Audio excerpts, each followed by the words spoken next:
শহীদদের প্রতি শ্রদ্ধা জানাবেন।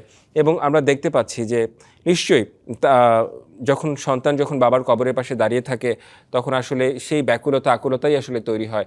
প্রার্থনা করার মতো একটা ভালো লাগা, একটা তার বাবা যেন ভালো থাকেন তিনি নিশ্চয়ই সেটি চাইছেন। এছাড়া তার বাবা দেশের জন্য যুদ্ধ করেছেন, দেশের রাষ্ট্রপতি ছিলেন, তার মা ছিলেন তিনবারের প্রধানমন্ত্রী।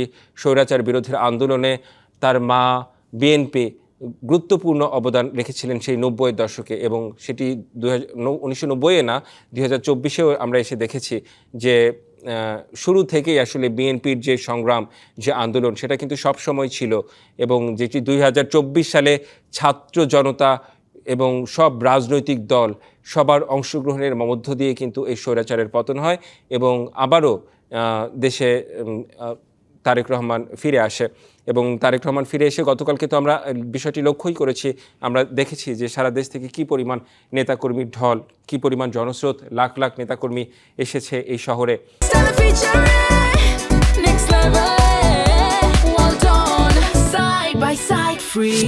বিএনপির ভারপ্রাপ্ত চেয়ারম্যান দেশনায়ক জনাব তারেক রহমান তার বাবার কবর জিয়ারত করতে এসেছিলেন।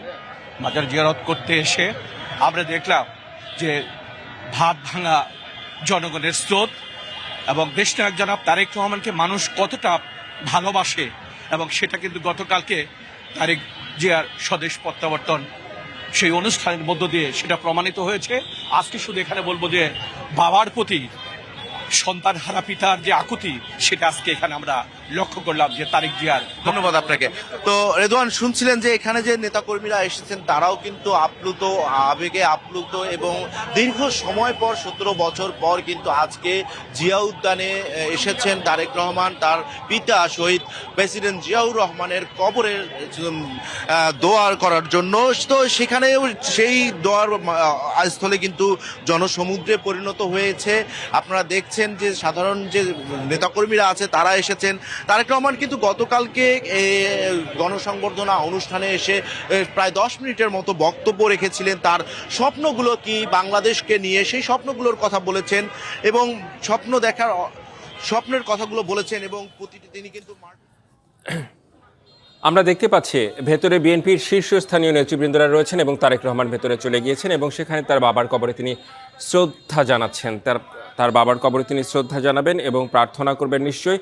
আমরা সেই বিষয়টি আমরা দেখছি, মোনাজাত করবেন এবং ফুলেল শ্রদ্ধা জানানো হচ্ছে, এবং সেখানে তারেক রহমান রয়েছেন এবং রয়েছেন বিএনপির শীর্ষস্থানীয় নেতৃবৃন্দ। আমরা সেই বিষয়টি আসলে লক্ষ্য করছি, এবং যে কারণে আজকে যে তার প্রথম কর্মসূচি ছিল উনি বাড়ি থেকে বের হবেন এবং বাড়ি থেকে বের হয়ে তিনি তার বাবার কবরে শ্রদ্ধা নিবেদন করবেন, এবং তিনি এই মুহূর্তে সেটি করছেন।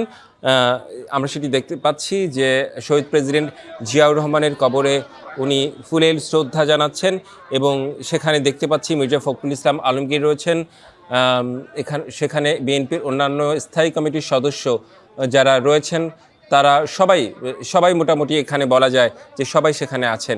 এবং নেতাকর্মীদের এত ভালোবাসা উপেক্ষা করে তিনি, উপেক্ষা ঠিক বলবো না, মানে এত নেতাকর্মীদের এত ভালোবাসায় তিনি সিক্ত যে ওনার যে সময় ঠিক আসার কথা ছিল ঠিক সেই সময় তিনি আসতে পারেননি। তিনি কিছুটা দেরি হয়েছে কারণ প্রচুর নেতাকর্মী, এবং তিনিও হাত নাড়াচ্ছিলেন এবং নেতাকর্মীদের ভালোবাসায় তিনিও সিক্ত হচ্ছিলেন।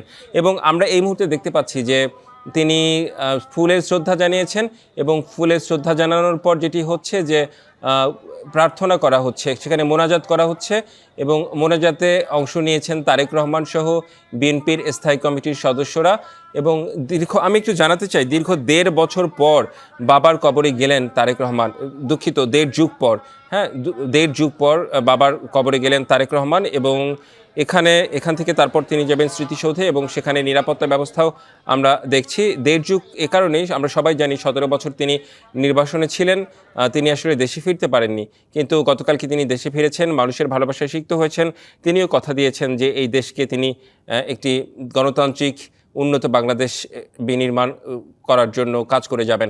আমরা এখন দেখতে পাচ্ছি মোনাজাত হচ্ছে সেখানে, অর্থাৎ শহীদ রাষ্ট্রপতি জিয়াউর রহমানের কবরে ফুলের শ্রদ্ধা শেষে সেখানে মোনাজাত করছেন তারা, এবং আমরা সেখানে বিএনপির যারা শীর্ষস্থানীয় নেতৃবৃন্দ তাদেরকে আমরা লক্ষ্য করছি। ঠিক এর আগে মানে তারেক রহমানের আগে এখানে এসেছিলেন বিএনপি চেয়ারপারসন বেগম খালেদা জিয়া, যিনি এখন অসুস্থ এভার কেয়ার হাসপাতালে রয়েছেন। তিনিও কিন্তু এর মধ্যে একদিন এসেছিলেন, এর আগে এসেছিলেন। তিনিও শহীদ প্রেসিডেন্ট জিয়া রহমানের কবরে শ্রদ্ধা জানিয়েছেন এবং দোয়া করেছেন, এবং এখন তিনি অসুস্থ এভার কেয়ার হাসপাতালে আছেন। এবং আমরা দেখতে পাচ্ছি তারেক রহমান তার বাবার কবরে, অর্থাৎ আমরা যে দৃশ্যটি দেখতে পাচ্ছি, রুহুল কবির রিজভী, মির্জা ফখরুল ইসলাম আলমগীর, মির্জা আব্বাস, যারা স্ট্যান্ডিং কমিটির সদস্য, স্থায়ী কমিটির সদস্য, নজরুল ইসলাম খান, যারা রয়েছেন মোটামুটি সবাই, যাদেরকে দেখতে পাচ্ছি মোটামুটি সবাই সেখানে রয়েছেন, যারা বিএনপির স্থায়ী কমিটির সদস্য, এবং তাদেরকে নিয়েই তিনি শহীদ প্রেসিডেন্ট জিয়াউর রহমানের কবরে ফুলের শ্রদ্ধা জানিয়েছেন এবং এই মুহূর্তে মোনাজাত করছেন। এবং স্বাধীনতা সংগ্রামের অন্যতম অগ্রনায়ক জিয়াউর রহমান, এবং তিনি গণতন্ত্রের অন্যতম প্রবক্তা যাকে বলা হয়, তার কবরেই আজকে শ্রদ্ধা জানাচ্ছেন তিনি। এবং আমি জিয়াউর রহমান, শহীদ প্রেসিডেন্ট জিয়াউর রহমান সম্পর্কিত নানা তথ্য দিয়েছি, বলেছি। এরপর আমি তারেক রহমান সম্পর্কেও আমি বলতে চাই। এই মুহূর্তে দোয়া হচ্ছে এবং দোয়ার পর তিনি নিশ্চয়ই ফিরে যাবেন হচ্ছে তার গাড়িতে, এবং তারপর ফিরে যাবেন হচ্ছে তারপর চলে যাবেন হচ্ছে স্মৃতিসৌধে।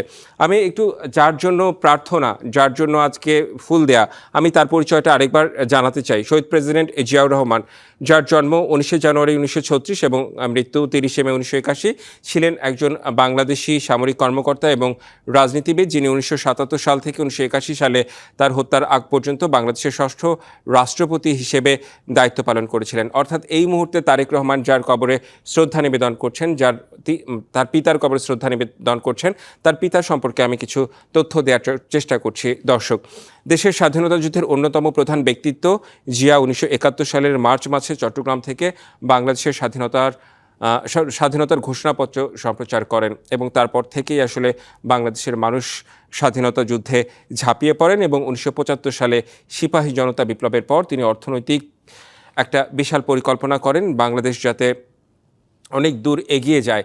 আজকে যার কবরে ফুল দেওয়া হচ্ছে, যার কবরে শ্রদ্ধা জানানো হচ্ছে, ফুলের শ্রদ্ধা জানানো হলো, এবং এই মুহূর্তে তারেক রহমান তার বাবার কবরে দাঁড়িয়ে মোনাজাত করছে জিয়া উদ্যানে।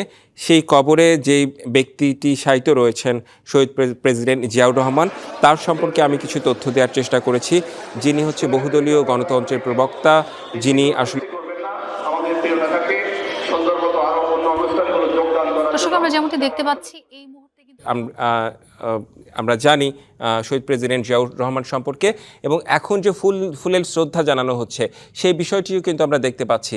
অর্থাৎ বাড়ি থেকে 3টার কিছু আগে 2:54 রওনা দেওয়ার পর, নেতাকর্মীদের ভালোবাসায় সিক্ত হওয়ার পর, এখন বাজে 4:47।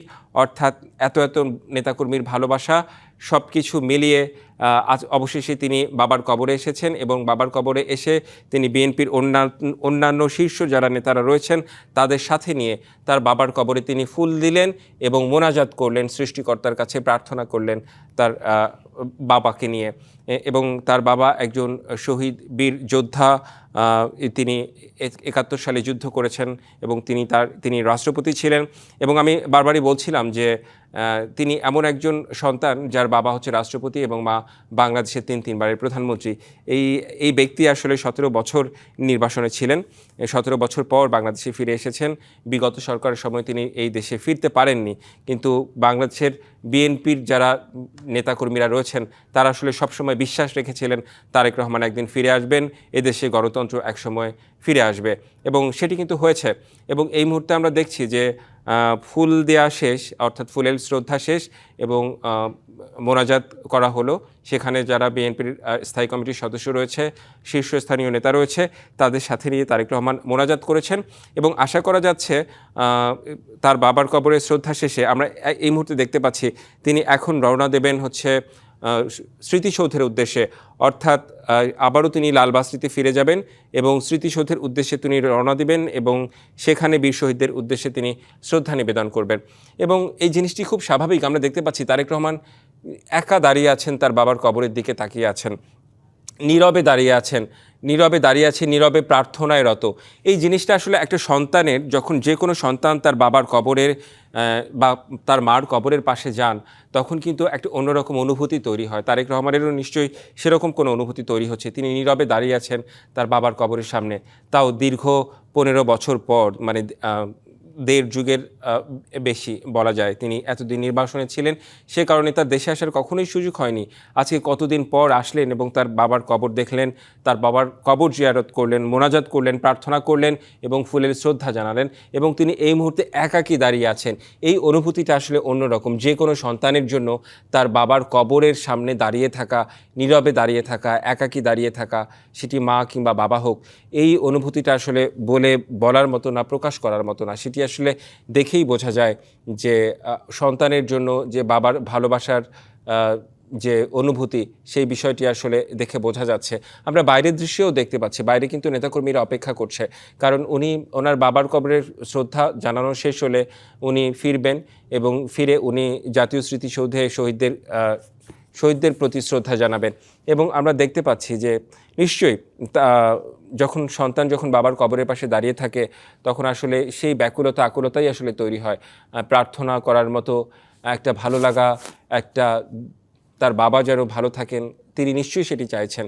এছাড়া তার বাবা দেশের জন্য যুদ্ধ করেছেন, দেশের রাষ্ট্রপতি ছিলেন, তার মা ছিলেন তিনবারের প্রধানমন্ত্রী। স্বৈরাচার বিরোধীর আন্দোলনে তার মা বিএনপি গুরুত্বপূর্ণ অবদান রেখেছিলেন সেই 90-এর দশকে, এবং সেটি 1990-এ না, 2024-এও আমরা এসে দেখেছি যে শুরু থেকেই আসলে বিএনপির যে সংগ্রাম, যে আন্দোলন, সেটা কিন্তু সবসময় ছিল, এবং যেটি 2024 সালে ছাত্র জনতা এবং সব রাজনৈতিক দল সবার অংশগ্রহণের মধ্য দিয়ে কিন্তু এই স্বৈরাচারের পতন হয় এবং আবারও দেশে তারেক রহমান ফিরে আসে। এবং তারেক রহমান ফিরে এসে গতকালকে তো আমরা বিষয়টি লক্ষ্যই করেছি, আমরা দেখেছি যে সারা দেশ থেকে কী পরিমাণ নেতাকর্মীর ঢল, কী পরিমাণ জনস্রোত, লাখ লাখ নেতাকর্মী এসেছে এই শহরে এবং তাদের নেতাকে দেখার জন্য, এক নজর দেখার জন্য, এবং ভালোবাসায় তিনি সিক্ত হয়েছেন এবং তিনিও নেতাকর্মীদের কথা দিয়েছেন বাংলাদেশের সব মানুষকে সাথে করে নিয়ে তিনি দেশকে এগিয়ে নিয়ে যেতে চান। এবং এই মুহূর্তে তিনি এখন পর্যন্ত রয়েছেন তার বাবার কবরের পাশে, এবং তার বাবার কবরের পাশে তিনি নীরবে দাঁড়িয়ে আছেন, নীরবে দাঁড়িয়ে তিনি প্রার্থনা করছেন তার বাবার জন্য। এবং তার সাথে রয়েছেন বিএনপির যারা শীর্ষস্থানীয় নেতৃবৃন্দ রয়েছেন, তারা তারেক রহমানের সাথে রয়েছেন, তারাও প্রার্থনা করেছেন, ফুলের শ্রদ্ধা জানিয়েছেন শহীদ প্রেসিডেন্ট জিয়াউর রহমানের প্রতি। এবং এরপরই আমরা যেটা জানি যে উনি সেখান থেকে বের হয়ে ফিরবেন লাল গাড়িতে, এবং তারপরেই তিনি রওনা হবেন সাভারের উদ্দেশ্যে, জাতীয় স্মৃতিসৌধের উদ্দেশ্যে, যেখানে বাংলাদেশের আরও বীর সেনানীদের উদ্দেশ্যে তৈরি করা নির্মিত সৌধ, অর্থাৎ বাংলাদেশের যত বীর সন্তান দেশের জন্য প্রাণ দিয়েছেন, দেশের জন্য যুদ্ধ করেছেন, তাদের জন্য সেখানে তিনি প্রার্থনা করবেন, তাদের প্রতি তিনি ফুলের শ্রদ্ধা জানাবেন। এবং সেখান থেকে তিনি আজকে ফিরবেন তার গুলশানের বাড়িতে, এবং আগামীকাল তিনি ভোটার হতে নির্বাচন কমিশনে যাবেন। তারপর তিনি শহীদ হাদির কবরে প্রার্থনা করার জন্য যাবেন। এটি আমি আগামীকালকের কথা বললাম। এই মুহূর্তে আমরা যদি দেখছি যে তারেক রহমান সম্ভবত কাঁদছেন, আমরা দেখছি যে টিস্যু দিয়ে তিনি চোখ মুছছেন। বাবার কবরে এতদিন পর, মানে 17 বছর পর যখন বাবার কবরের সামনে আসা হয়, তখন যে কোনো সন্তানেরই আসলে আবেগ সংবরণ করাটা আসলে বেশ কঠিন হয়ে পড়ে। সে কারণেই আসলে আমরাও দেখছি যে তিনিও তো সাধারণই মানুষ, তিনি দেশের মানুষকে কথা দিয়েছেন, তিনি দেশের মানুষের জন্য কাজ করবেন। তারও আজকে সেই আবেগ তিনি আজকে ধরে রাখতে পারেননি। তিনি এই মুহূর্তে সেখান থেকে আমরা দেখছি যে সেখানে শ্রদ্ধা জানিয়ে মোনাজাত শেষে এই মুহূর্তে আসলে বের হচ্ছেন, এবং বের হয়ে রওনা দেবেন জাতীয় স্মৃতিসৌধের উদ্দেশ্যে। বাংলাদেশে 1971-এ যারা যুদ্ধ করেছেন দেশের জন্য, যারা শহীদ হয়েছেন, তাদের উদ্দেশ্যে তিনি যাবেন, তাদেরকে শ্রদ্ধা জানাবেন, এবং সেটিও আমরা দেখাবো। দর্শক, আপনারা নিশ্চয়ই আমাদের সাথে সবসময় থাকবেন। আমি একটু তারেক রহমান সম্পর্কে আপনাদের একটু তথ্য দিতে চাই, কারণ যাকে নিয়ে এত কথা বলছি, যেই ব্যক্তির কবরে আজকে শ্রদ্ধা জানানো হলো, তাকে নিয়ে একটু কথা বলতে চাই। তারেক রহমানের জন্ম 20 নভেম্বর 1965 সালে।